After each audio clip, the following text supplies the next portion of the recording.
어, 우리가 지난주부터 예레미야 31장을 보고 있는데, 31장 그 13절서부터 몇 절을 어, 제가 읽어보겠습니다. 그때 젊은 여자가 기뻐 춤출 것이다.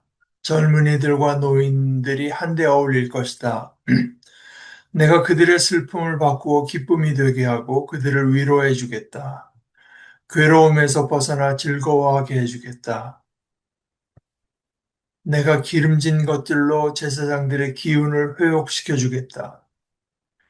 나의 백성은 내가 베푼 좋은 것들을 실컷 먹을 것이다. 야훼의 말씀입니다. 야훼께서 이렇게 말씀하셨습니다. 라마에서 소리가 들리는구나. 장리의 노래, 스라린 울음이로구나. 라헬이 자식들 때문에 울고 있구나. 자식들 때문에 위로를 마다하는구나. 자식들이 없어졌기 때문이야. 야훼께서 이렇게 말씀하셨습니다. 너의 울음소리를 그치고 너의 눈에서 눈물을 그만 흘려라. 내가 공들인 보람이 있을 것이기 때문이다. 야훼의 말씀입니다. 자식들이 원수의 땅에서 돌아올 것이다. 그러니 너희 앞날에 희망이 있다. 야훼의 말씀입니다. 자식들이 고향으로 돌아올 것이다. 내가 똑똑히 들었다. 에브라임이 한탄하는 것을. 주님이 나를 징계하셔서 내가 징계받았습니다. 나는 길들지 않은 송아지 같았습니다. 나를 돌아가게 해 주십시오.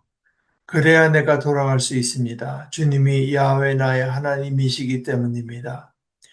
내가 돌아선 뒤에야 뉘우쳤고 깨달은 뒤에야 가슴을 쳤습니다. 창피하고도 부끄럽습니다. 내 어린 시절의 치욕을 달게 받아야 했기 때문입니다.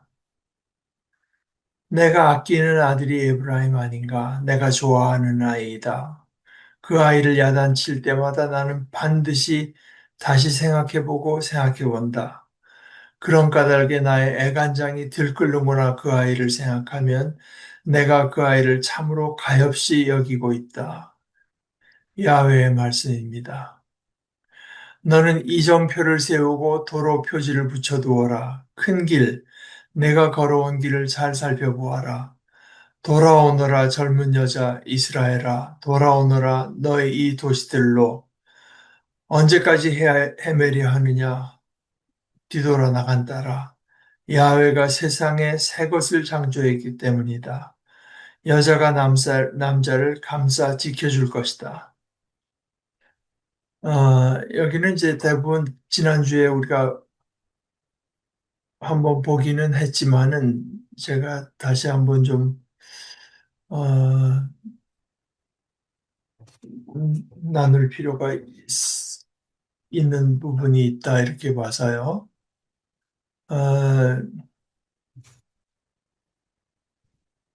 여기 그 회복을 지금 말을 하고 있는데 그 중에서 14절 내가 기름진 것들로 제사장들의 기운을 회복시켜 주겠다고 하고 나서 나의 백성은 내가 베푼 좋은 것들을 실컷 먹을 것이다. 야훼의 말씀입니다. 이것은 물론 이제 그 음식을 말씀한 것일 수도 있지만은 거기에서 더 나아가서 어, 더 큰 것, 더 본질적인 것이 말씀되었다고 생각할 수 있는 것이 바로 이제 여기가 이런 데 보게 되면은 이게 그 뒤집어서 생각하자면 뒤집어 생각하자면 우리가 우리의 죄악으로 인해서 여기서 뭐 이스라엘을 특별히 그 중에서도 북왕국 이스라엘을 말하는 것이라고는 해도 본질적으로 그것은 남북을 합친 이스라엘에 해당되는 이야기고 더 나아가서 이제 오늘 우리에게도 적용되는 이야기라고 우리가 볼 수 있을 테니까요. 우리의 죄악, 우리가 하나님을 멀리한 것 때문에 우리가 당하는 고통 중에 이 오늘 말씀을 갖고 이제 뒤집어서 본다면 기쁨이 없는 것이고 한데 어울리는 게 없는 것이고 슬픈 것이고 위로가 필요한 것이고 괴로운 것이고 기운이 이제 없는 것이고요. 그다음에 이제 궁핍한 거죠. 먹을 게 없는 거. 이게 이제 그 김세윤 교수께서 잘 우리에게 전달해 주는 것처럼 예수님께서도 그 사람들을 보시고서 이제 그들의 처지가 이렇다고 하는 것을 말씀하신 것과 정확히 일치한다. 그래서 그분의 생각을 좀 따라서 얘기해 보자면 예수님은 우리의 처지의 가장 근본적인 그 문제가 궁핍, 가난에 있다고 본 것 같다. 궁핍. 그러니까 물질적인 것도 그렇지만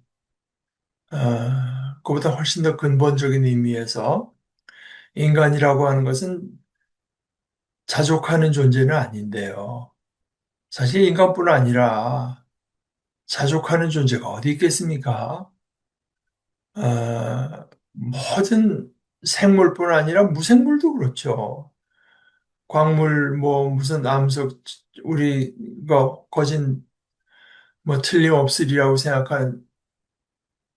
생각하기로는 저기 몇백억 광년, 백억 광년 이상 떨어진 데라고 해도 결국은 그것들이 자족할 수 있는 것은 하나도 없고, 그 있던 것이 이제 흩어지고, 모양이 흩어져서 또 다른 게 이제 생겨나고. 그래서 우리가 이제 정체성이라고 하는 것이 이제 어, 영어로 우리 신분증을 아이덴티티 카드, 정체성, 아이덴티티. 그러니까 이제 또 아이덴티컬 하면 이제 같다는 뜻이고, 아이덴티티도 그러니까 이제 동일성이라고도 번역하는데, 내가 나라고 하는 존재가 계속 유지될 때 이제 그게 어, 나의 정체성이 되는 거 아니겠습니까? 그러니까 그 정체성이 유지되려면은 밖에서 뭐가 자꾸 먹어야 되고, 뭐 산소가 들어와야 되고, 또 주위의 환경이 다 유지가 돼야 되고, 근데 그 환경이라는 말도 제가 언젠가 설교 때 말씀드렸지만, 환경이라는 것도 무슨 환경이라는 세력이 따로 있는 게 아니라, 우리의 환경을 이루는 그 구성체들 하나하나마다 다 또 다른 환경에 이제 아주 결정적인 영향을 받으니까, 어, 이 세상에 이제 어떤 것 하나도 자족하는 건 없죠. 특별히 그 인간의 경우에, 에,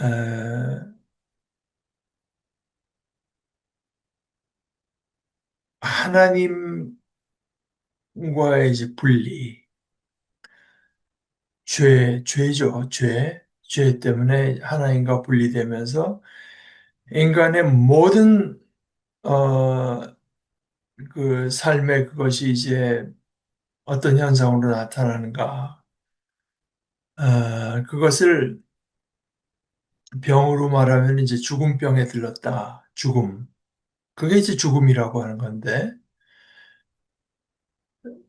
우리가 육체적으로도 죽고, 사람과 사람 사이에서도 어떤 갈등과 미움, 고통, 이런 것들이 다 이제 김세윤 교수의 표현을 빌자면 우리가 감기라는 병에 들면 뭐 목도 따끔따끔하고 뭐 재채기도 하고 몸도 힘이 없어지고 뭐 식욕도 떨어지고 이런 게 다 감기라는 병의 증세인 것처럼 우리가 하나님과 분리되면서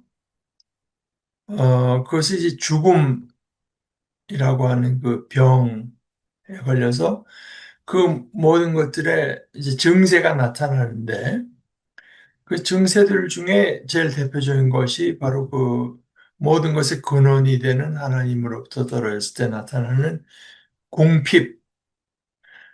그래서 예수님께서 기회가 있을 때마다 식탁 교제, 뭐 오죽 그걸 자주 이제 하셨으면은 별명으로서 먹기를 탐하고 마시기를 즐겨하는 자다라고 예수님을 이제 트집 잡아서 말하는 사람이 있을 정도로 그러니까 예수님의 그 식탁 교제 또는 설교에서 예수님의 말씀 가운데 그 잔치자리, 혼인 잔치, 잔치를 자꾸 말씀하시고 그 잔치라고 하는 것, 예수님께서 말씀하시는 게 이런 거다 하는 것을 이제 드라마타이즈에서 보여주는 것이 식탁 교제인데 하나님의 나라는 이런 것이다.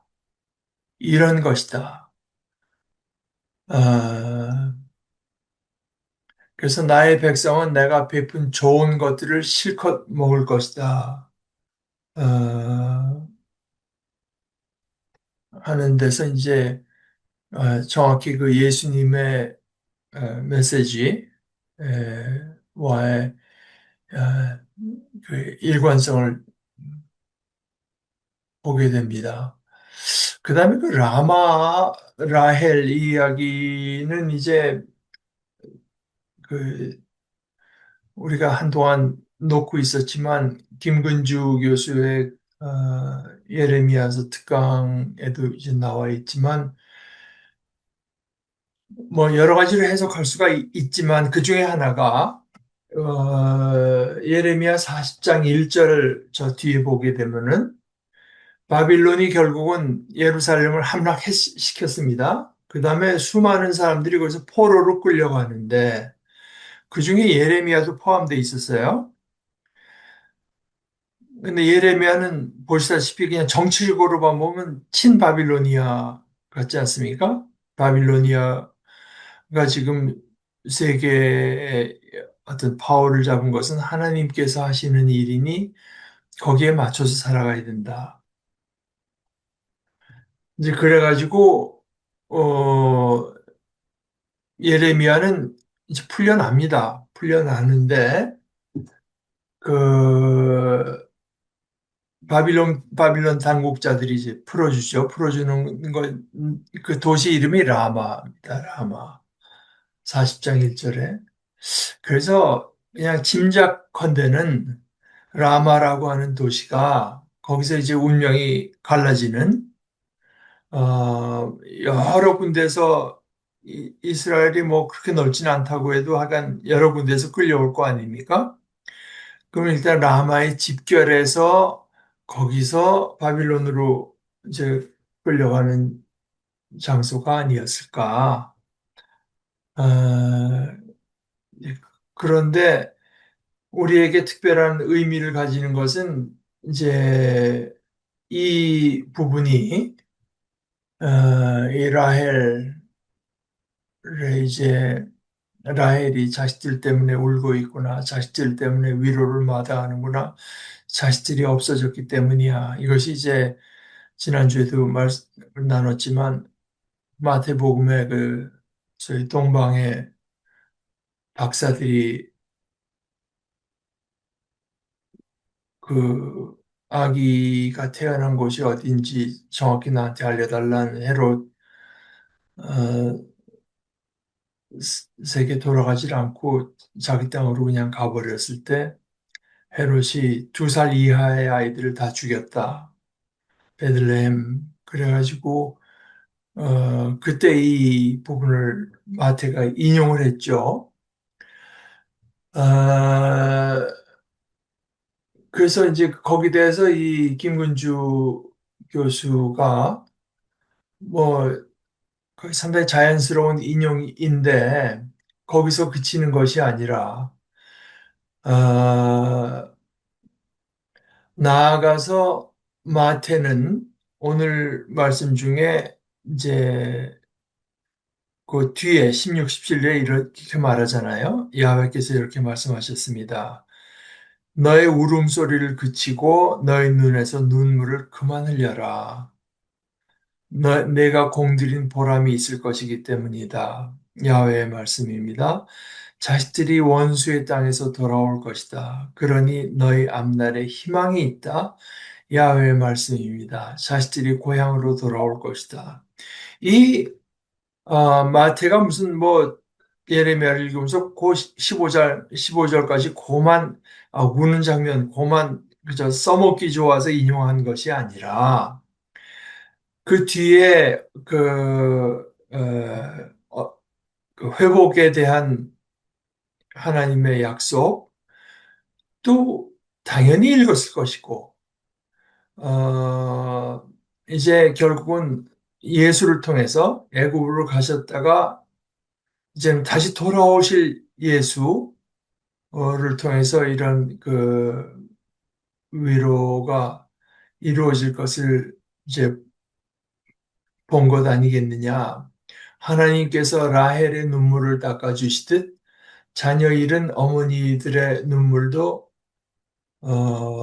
위로하실 것이다. 라헬을 위로하시는 약속의 말씀에 이어서 이제 저 31장 저 뒤에 나오는 새 언약까지를 이제 얘기하면서 결국 이 어머니들의 눈물이라고 하는 것을 일시적으로 닦아주는 것이 아니라 근본적인 의미에서 어, 가장 실존적인 의미에서의 눈물까지 어머니들의 눈물을 닦아주는 가장 근본적인 위로라고 하는 것은 새 약속을 우리에게 가져오실 예수 그리스도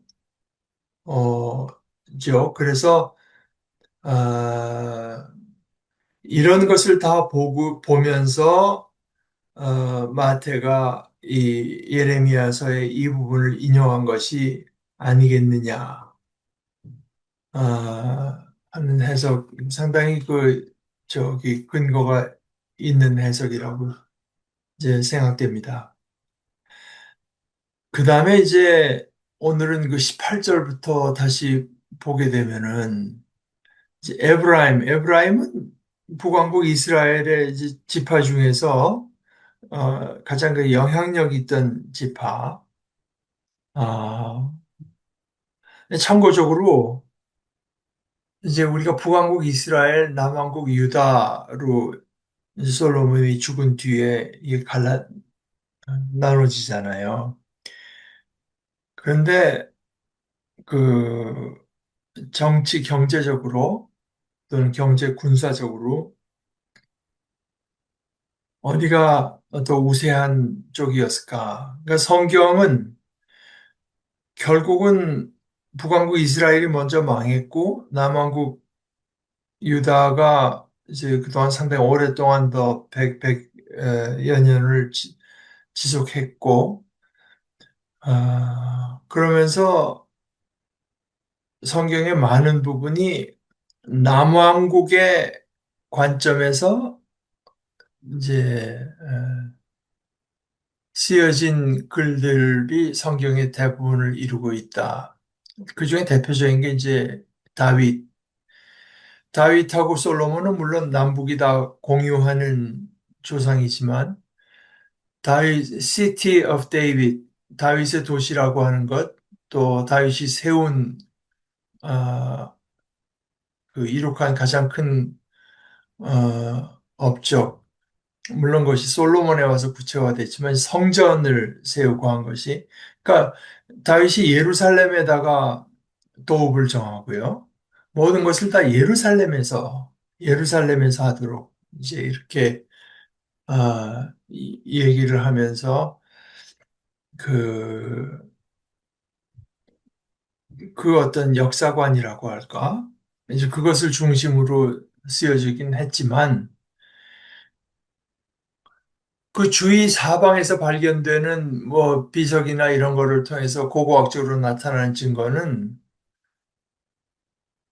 어떤 그 중요성, 비중에 있어서 북왕국이 훨씬 더 이제 비중이 있고 그랬던 것을 보게 된다. 뭐 이스라엘이라는 나라 자체가 뭐 그렇게 비중이 있는 나라는 아니었지만 그러나 그 가운데서 이제 북왕국 이스라엘 이제 그것은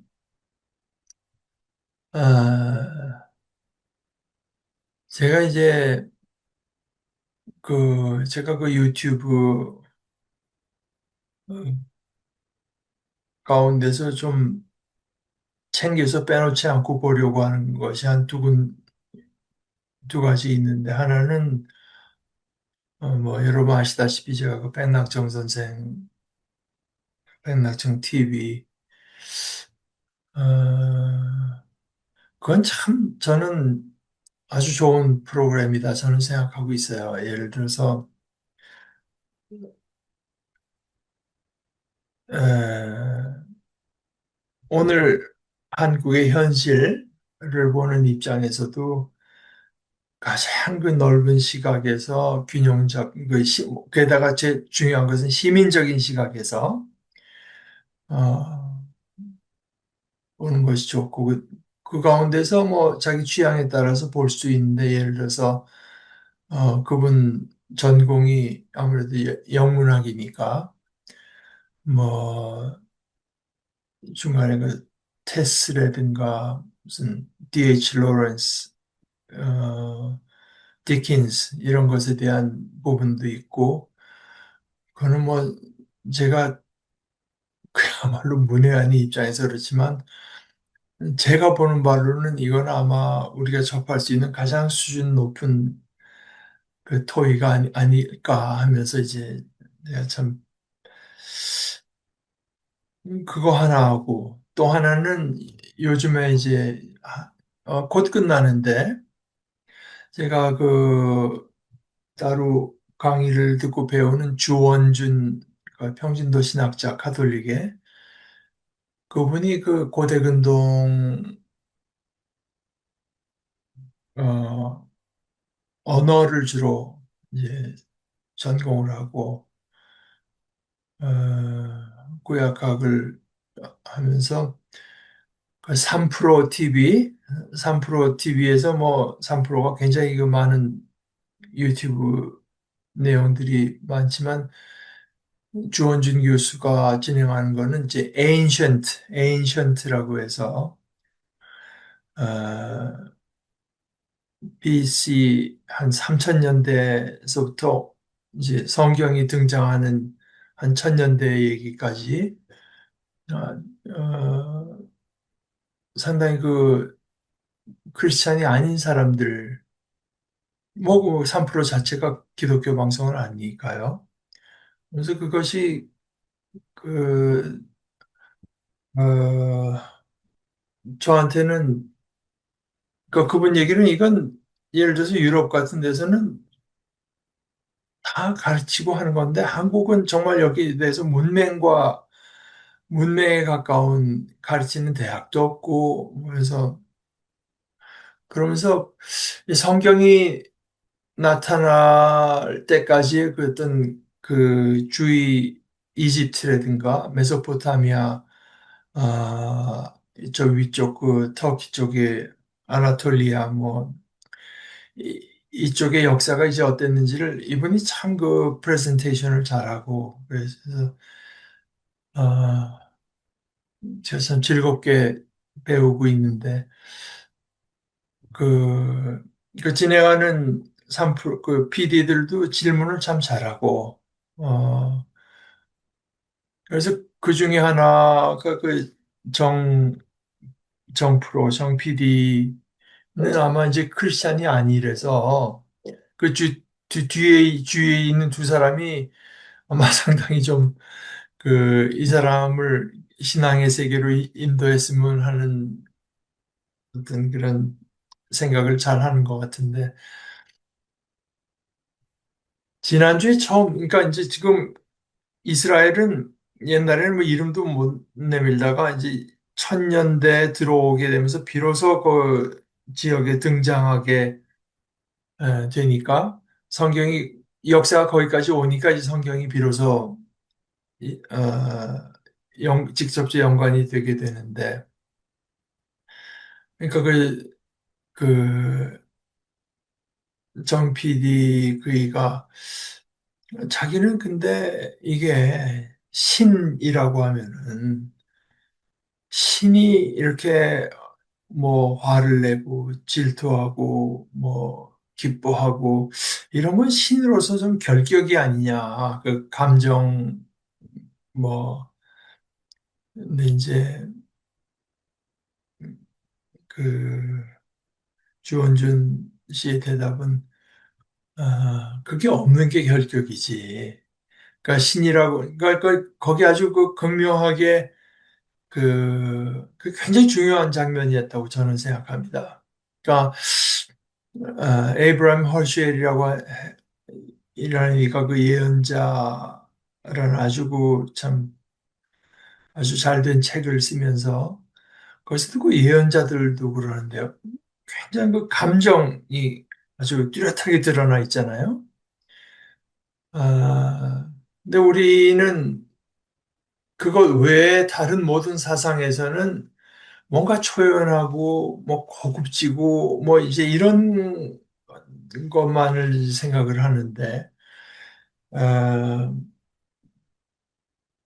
이스라엘의 예언자들 뿐만 아니라 예언자들의 절정에서 예수님의 모습을 보아도 우리와 같은 어떤 그 감정을 가지고 있고 하나님이 그러시다고 하는 그것이 이제 우리가 사실 저만 해도 그래서 하나님을 더 믿을 수 있고 더 사랑할 수 있고 더 의지할 수 있고 이제 그렇다고 하는 건데 그래도 그게 이제 그런 자기가 가진 어떤 의문점을 그렇게 솔직하게 어, 표현할 수 있다고 하는 것도 참 제게는 좋게 생각됐습니다. 한번 그 챙겨서 보시는 것도 좋을 것 같습니다.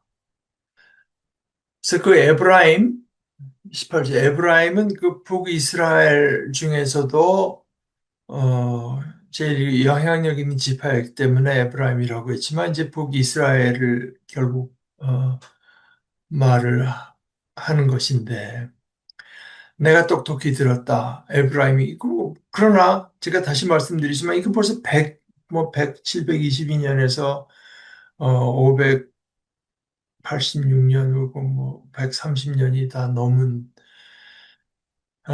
때 이미 멸망했지만 하나님은 여전히 그 기억을 되살려서 뭐 하시는 얘기가 아니라 바로 앞에 지금 에브라임이 한탄하는 것 같은 이제 그런 식의 표현 아니겠습니까?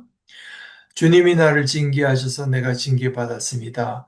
나는 길들지 않은 송아지 같았습니다. 나를 돌아가게 해 주십시오. 그래야 내가 돌아갈 수 있습니다. 주님이 여호와 나의 하나님이시기 때문에 그랬는데 이제 이것이 구약성경 호세아 11장 4절을 그대로 이제 연상시켜. 호세아는 8세기 예언자, 그러니까 이스라엘을 향해서 예언하던, 이거 이것도 벌써 한 100여 년 넘은, 넘기 전에 예언자였지만, 11장 4절에 3절부터 보면 이렇습니다. 내가 직접 에브라임에게 걷는 법을 가르쳤고 나의 팔로 그들을 안아주었다. 그런데도 그들은 알지 못했다. 내가 그들을 고쳐주었다는 것을.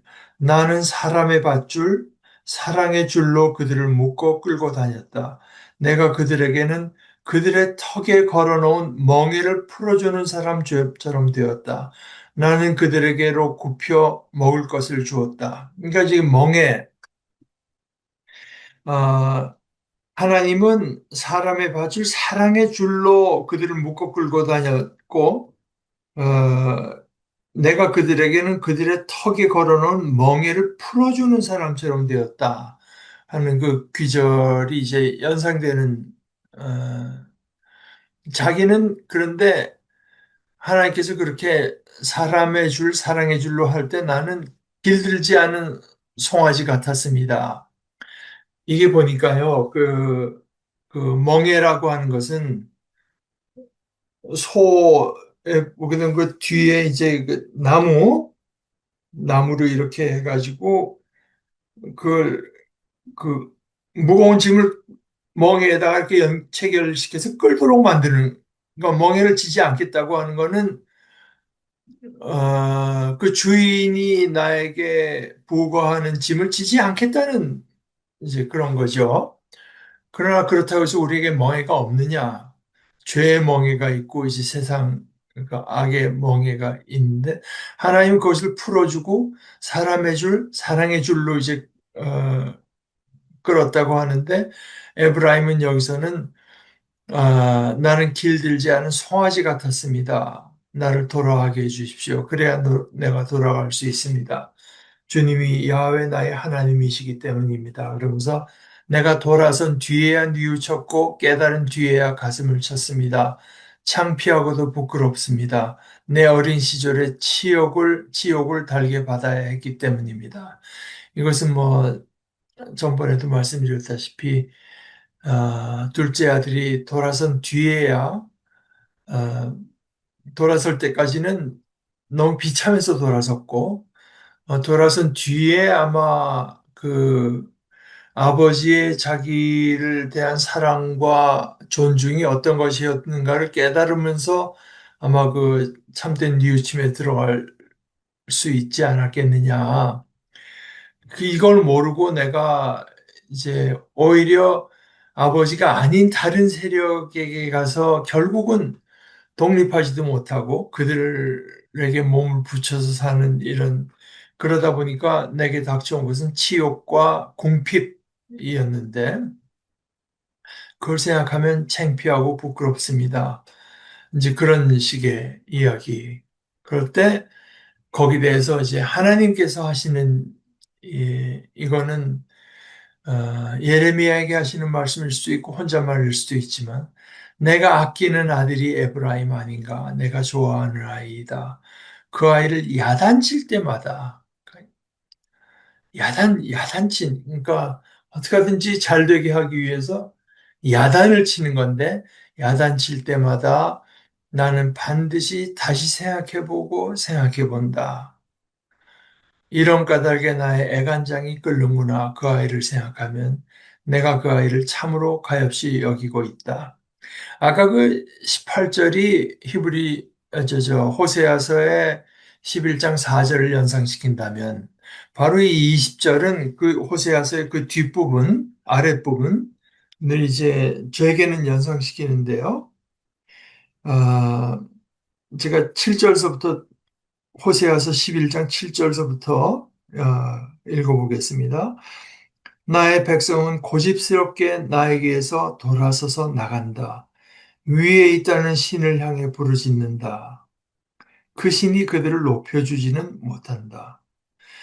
어째서 내가 너를 내주겠느냐, 에브라임아. 너를 넘겨주겠느냐, 이스라엘아. 어째서 내가 너를 아드마처럼 내주겠느냐, 스보인처럼 내놓겠느냐.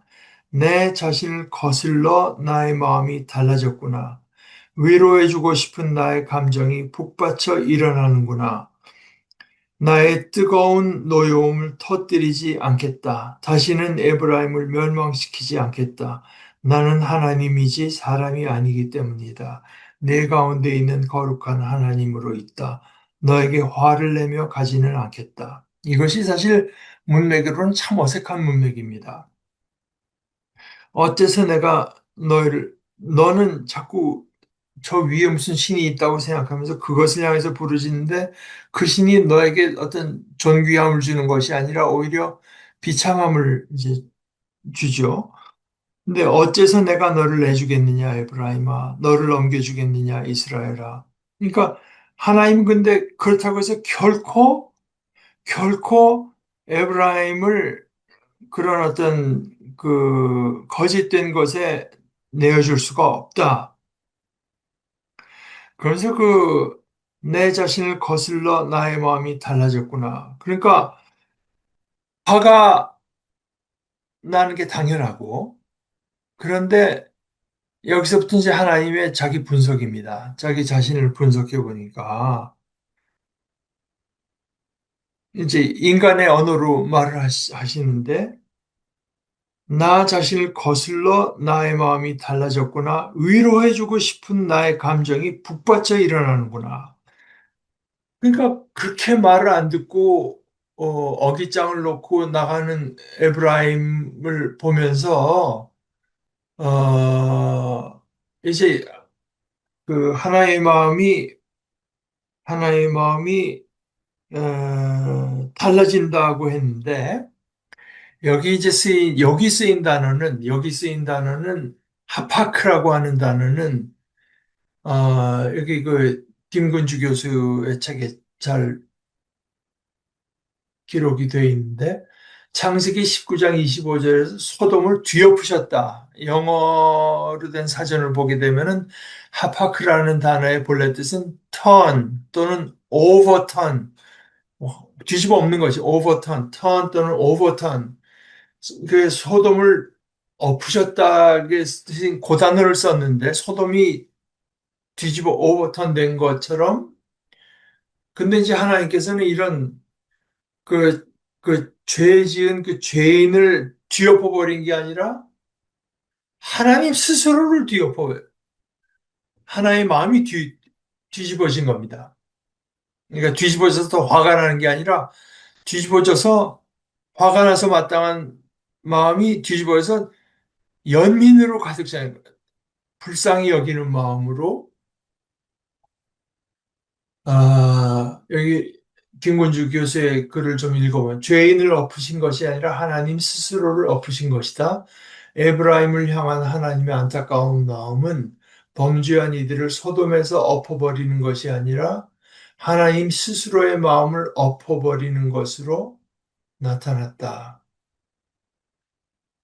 예레미야 역시도 에브라임을 통한 하나님의 절절한 마음, 이거 뭐 하나님께서 이렇게 말씀하셨다는 거죠. 에브라임은 나의 사랑하는 아들 기뻐하는 자식이 아니냐. 내가 그를 책망하여 말할 때마다 깊이 생각하노라. 그러므로 그를 위하여 내 창자가 들끓으니 애가 끈 애, 내가 반드시 그를 불쌍히 여기리라. 야훼의 말씀이니라. 에브라임을 책망하실 때마다 하나님은 깊이 생각하시는데 여기 이제 원어로 보게 되면은 굉장히 그 강조형을 써서 부정사 절대형이라고 해서 강조형을 써서 이거 이제 한 번 쓰고 부정사 한 번 더 쓰는 겁니다. 그렇게 해가지고 히브리어의 그 강조하는 그 용법을 써서 어, 말씀하시고 그 다음 문장 반드시 그를 불쌍히 여기리라 할 때도 또 그렇게 문법적인 강조 용법을 써가지고 아, 참으로 안타까운 심정으로 이스라엘의 죄악과 그 죄악에서 어쩔 수 없이 따라오는 그 불행, 심판을 살펴보신 하나님은 이제 뒤집어 엎으셔서 참으로 확실하고도 분명하게 그 백성을 불쌍히 여길 것이다. 근데 그 하나님께서 깊이 생각하시고 또 이제는 긍휼히 여기신다고 하는 그 중간에 이제 한마디가 더 있는 것이 그를 위하여 내 창자가 들끓는다는 표현이다. 이 호세아서하고 정확히 그 문구대로 일치하는 건 아니지만 표현의 차이는 있지만 결국 에브라임 때문에 하나님의 속이 뒤집어지셨다는 점에서 호세아의 구절과 예레미야의 구절은 모두 하나님 스스로 하나님의 속을 뒤집어 엎음으로써 에브라임에게 하나님의 구원이 임하게 되었다고 말한다. 죄 지은 이들이 뒤집어지고 그들이 심판을 당하는 것이 마땅하지만 하나님은 그들을 보며 애태우시다가 마침내 스스로의 속을 뒤집음으로써 에브라임을 건지신다.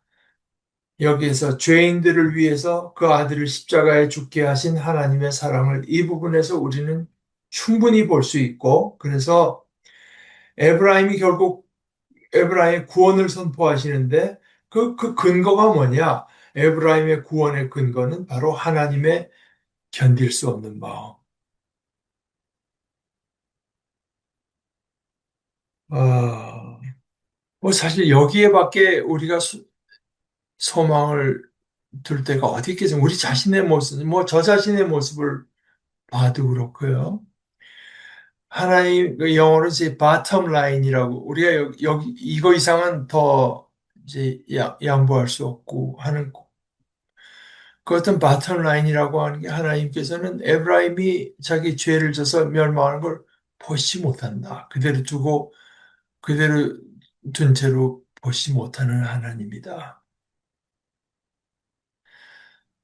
그 아이를 생각하면 그러고 나서 이런 내 간장이 들끓는구나 하시고 나서 내가 그 아이를 참으로 가엾이 여기고 있다.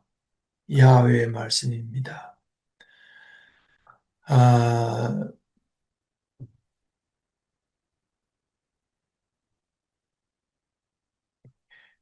여기 이제 한번 좀 생각해 보자고 하는 것이 몇 가지 있는데 북왕국이 벌써 100여 년 전에 멸망한 것을 알고 있음에도 에브라임을 향한 하나님의 절대적인 이제 사랑의 본문이 여기 나타난 거는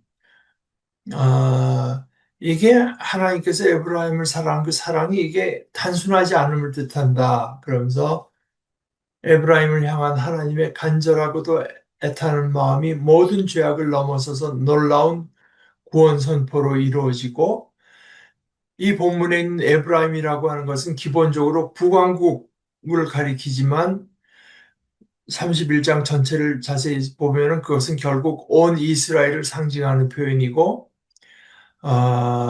그래서 에브라임을 향한 표현은 하나님의 애타는 마음은 흩어진 유다를 향한 마음이요. 하나님의 온 백성을 향한 마음이다.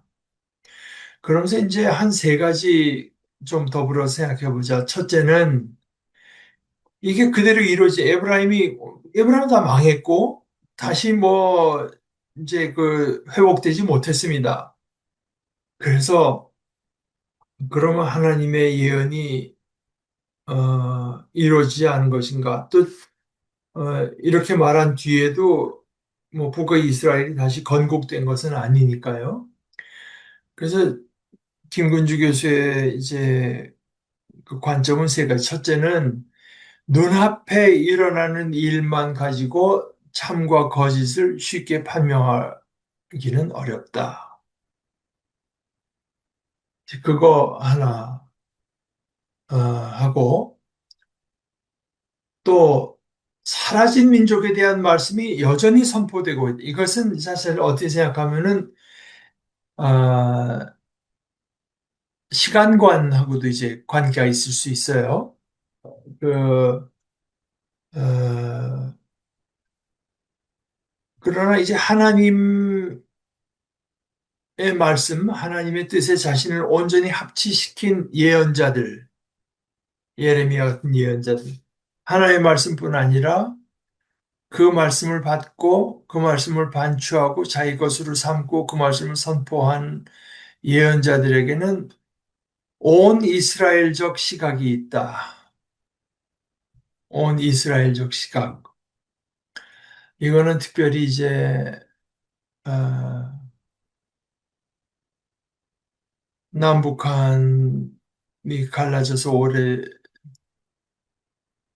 이 땅에 살고 있는 우리에게도 이제 시사하는 바가 있고요. 사실은 김군주 교수는 이제 남북한 이야기에서 그쳤지만 생각해 보면 벌써 100여 년 전에 망한 그, 그 백성까지를 이제 포함해서 주시는 하나님의 말씀을 받고 예언한다고 하는 것은 시간적으로도 남북한뿐이 아니라 시간적으로도 어, 이것은 결코 우리가 생각하는 것처럼 단순하지는 않다는 것을 이제 생각할 필요가 있을 것 같아요. 어, 하나님, 우리가 사물을, 사태를 보는 우리의 시각과 하나님께 그것이 어떻게 보이느냐 하는 것은 많이 다르구나 하는 걸 이제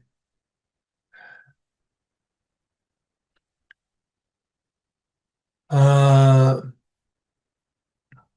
여기 남북한의 얘기는 이렇게 이분은 이렇게 얘기해 남한과 북한이 평화적으로 통일할 수 있다는 기대는 점점 힘을 잃고 있다. 가족이지만 평생을 얼굴도 보지 못한 채 살아가야 하는 이산 가족의 존재를 이제는 당연하게 여기는 현실, 이제는 그분들마저 나이가 들어 결국 세상을 떠나는 현실은 참으로 비극이다. 교회마저 북한을 적대시하고 평화적 통일을 위한 기도는 점점 사라져가는 이 현실은 안타까움을 넘어서 심각하게 우려스럽다.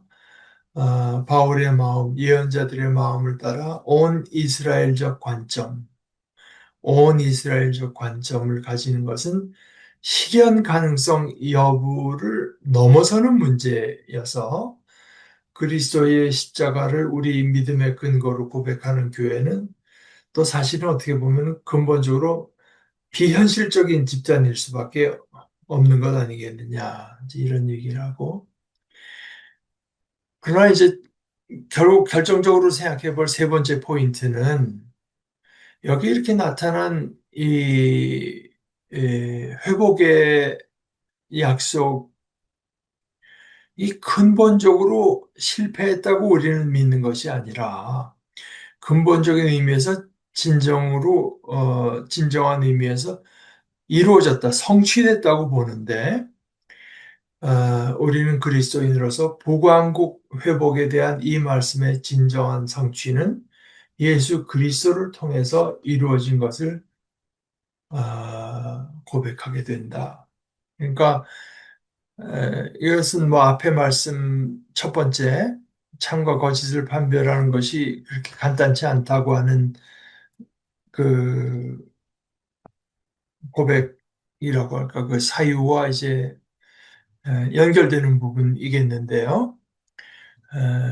제가 지난주인가 지지난주에도 말씀드렸다시피 지지난주겠군요.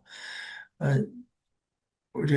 저는 이 예레미야서를 특별히 읽고 그러면서도 하나님의 말씀이 이루어지는데 좀 어떤 층위가, 그러니까 제가 신학교 다닐 때 이제 그건 조직신학교 핸드릭스라고 하는 분이니까 하나의 말씀 굉장히 very multi-layer, 그 층이 굉장히 많다.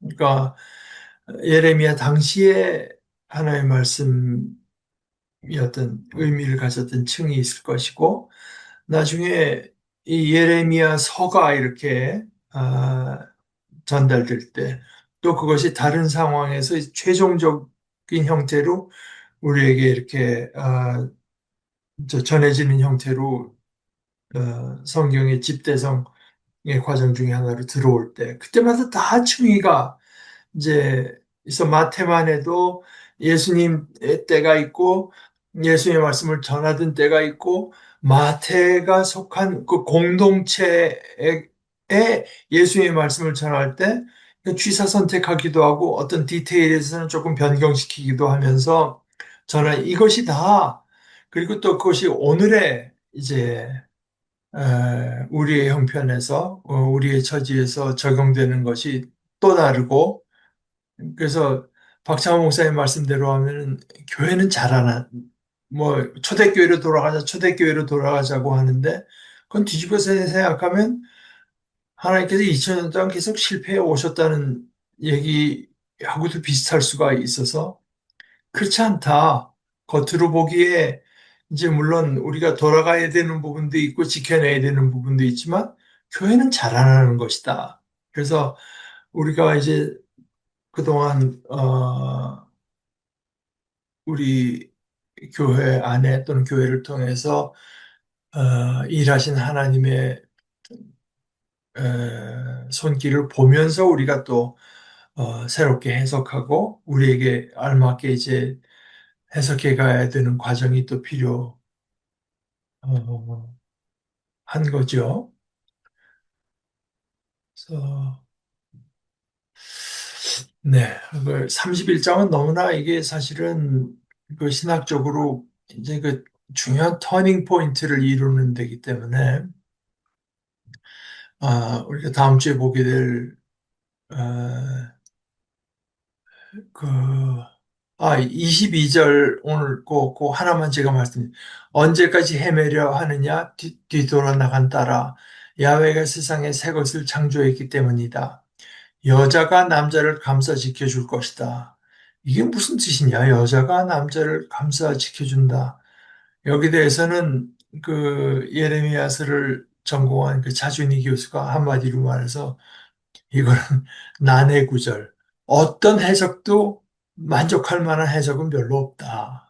도무지 무슨 뜻인지 알기가 어려운 구절인데, 이제 박당현 교수는 이제 말하자면 그 예루살렘이라든가 이제 이것을 여성으로 이제 비유한 경우가 많기 때문에 그 아마 제가 지금 책을 안 갖고 와서 확실치가 않은데 아, 하나님을 그 하나님의 백성들이 둘러싼 뭐 이런 것을 말한 것일 수 있다. 뭐 그런 식의 표현인데 뭐 그럴 수도 있고요. 그러나 누구 해석도 그게 뭐 정확한 해석이 우리가 다 그걸 따르자라고 하는 해석은 없는 난해 구절 중에 하나다. 이제 다음 주에는 이제 23절서부터 보는데 거기 이제 말하자면 저 뒤에 어,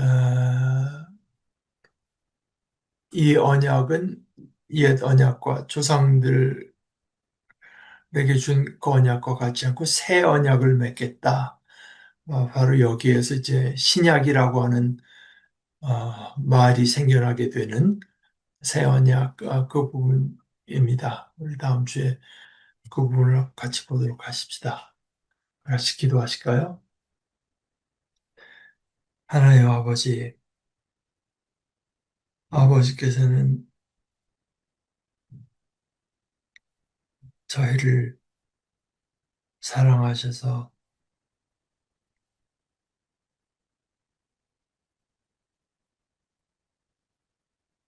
저희가 저희 자신의 죄악 때문에 파멸의 길에 들어 서는 모습, 서게 되는 모습을 참아보지 못하시고 오히려 마음이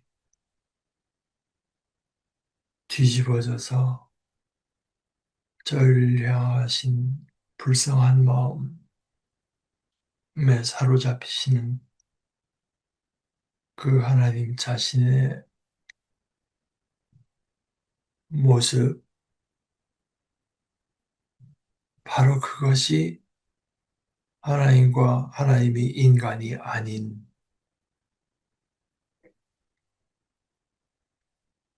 그 모습, 바로 그것이 우리 가운데 계신 거룩한 분으로서 하나님의 모습인 것을 스스로 확인하시고 또 저희들에게도 말씀하시면서 그것을 나눠주신 것을 감사합니다.